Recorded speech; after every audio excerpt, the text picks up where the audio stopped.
guess, what's kind of the tone like heading up to this week with the offense and the offensive line, leading up to the first game? There's been a ton of energy. We're excited to finally get out there after, our season being canceled. There's been energy from me, the other guys, quarterbacks, receivers, running backs. There's just a lot of excitement in the air. Next question to James Cratch. Nick, I'm just kind of curious. You've seen a lot of crazy things in your time at Rutgers. What has this whole experience kind of been like from, I guess, take me back to when the season gets postponed to kind of the uncertainty to now that you guys are playing and finally a game's going to be in a couple of days? When that whole ordeal kind of started, we were kind of getting ready for camp. As the days kind of went on, practices got lighter, they got shorter. We couldn't do as much because they honestly didn't really have an answer to give us. And then when it finally got canceled, that was obviously tough, me being a senior my last season. But, when they finally talked about it and kind of renewed that season, it just, like I said, just a lot of excitement. I'm finally ready to get after it this weekend. And, we got something to look forward to now. Next question to Richie. Hey, Nick. So you got a new offensive line coach again, third time in, I think, your career here at Rutgers. What stands out about Coach Aurich, and what kind of relationship do you have with him? Coach Aurich and I, we talk daily. We have a great relationship. He's a great coach, came from Princeton. He knows the X's and O's as well as the technique from physically showing us. And I'm just excited to play under him this year. Appreciate it. Keith Sargent. Hey, Nick, is one of the senior statesmen on this offensive line, an inexperienced offensive line, a lot of questions. How do you go about leading this group? Just kind of taking from what I know and kind of spreading that throughout the guys. I started a couple games here, so I kind of have that game experience. I've been through a couple different coaches, so, I kind of know what a tough situation is like. Just being positive, getting the guys fired up for practice games. And like I said, just kind of spreading what I know and kind of coaching them on the side if, Coach Aurich isn't coaching them. Just kind of giving them my knowledge and wisdom to better themselves. Next question to Chris Eisner. Yeah, Nick, just with this road trip coming up, how strange do you think it's going to be with all the protocols that are being put in place to, playing in front of an empty stadium? How weird do you think it's going to be, and how are you preparing for it? That's a good question. I think it's going to be really weird just because, no fans, a lot of travel restrictions, wearing masks everywhere you go. But we have a great medical staff, great group of doctors.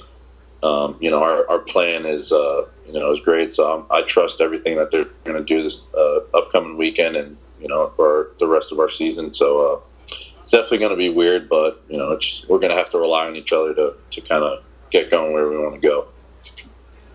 Next question to Jake Schneed. Nick, you started last season a couple of games. You're one of the more veteran linemen on the offensive line. What's it been like really navigating the two different quarterbacks that are on your depth chart with Noah Vidral and Art Sikowski? Art and Noah have been doing a great job, as well as the other quarterbacks. I'm excited to see kind of who's out there this weekend. But like I said, the competition's been great. Everybody's been doing a great job. And, the O-line's been doing an awesome job protecting whoever's back there. Next question to Fooch. Hey, Nick, just the system Coach Gleason has installed, just your thoughts on, you've been involved in a lot of systems, but any similarity to what you've done in the past?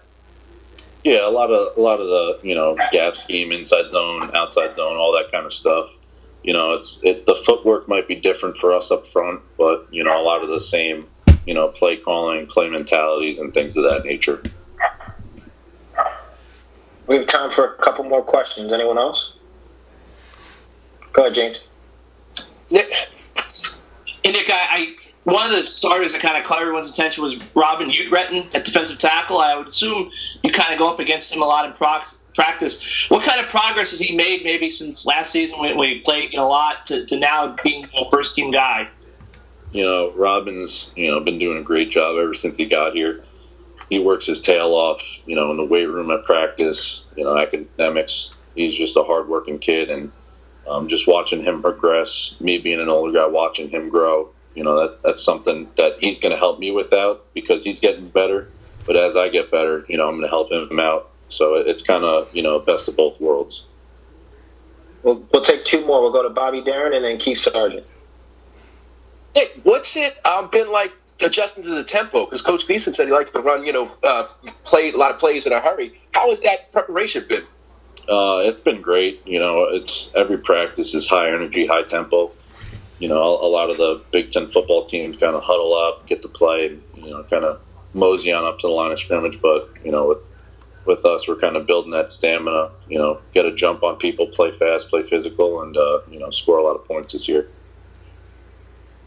Keith Sargent? Nick, what's it been like to play for Coach Schiano? And can you just